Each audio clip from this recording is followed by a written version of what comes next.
grand obstacle n'est pas votre dette, ce n'est pas votre banquier, c'est le fantôme de celui que vous étiez il y a 6 mois. Ce dirigeant qui réussissait tout, ce patron admiré, cette version de vous-même qui avait réponse à tout.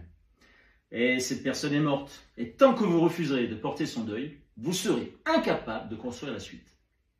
La plupart des entrepreneurs en difficulté s'accrochent à leur ancien statut comme à une bouée de sauvetage. Ils continuent de jouer le rôle du CEO alors que la scène est en train de brûler. Ils ont peur de perdre la face. Ils ont peur du regard de leur père, de leur famille, de leur réseau. Mais voici la vérité chirurgicale. Le marché se moque de qui vous étiez. Il ne s'intéresse qu'à ce que vous êtes capable de livrer aujourd'hui. S'accrocher à votre ancien titre, à vos anciens privilèges ou à votre ancienne fierté, c'est comme porter une armure médiévale pour traverser un océan à la nage. C'est ça qui vous coule, pas la crise. Le reset exige un sacrifice identitaire. Vous devez tuer le personnage pour sauver l'individu. Acceptez d'être celui qui repart de zéro. Acceptez l'ombre, le silence et l'humilité du bâtisseur. Il n'y a aucune honte à poser le genou à terre.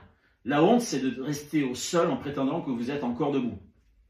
Un dirigeant qui rebondit est quelqu'un qui a eu le courage de dire « J'ai été un leader, aujourd'hui je suis un apprenant. Demain, je serai une arme de guerre. » Le deuil de votre statut n'est pas une déchéance, c'est une libération de votre mémoire vive.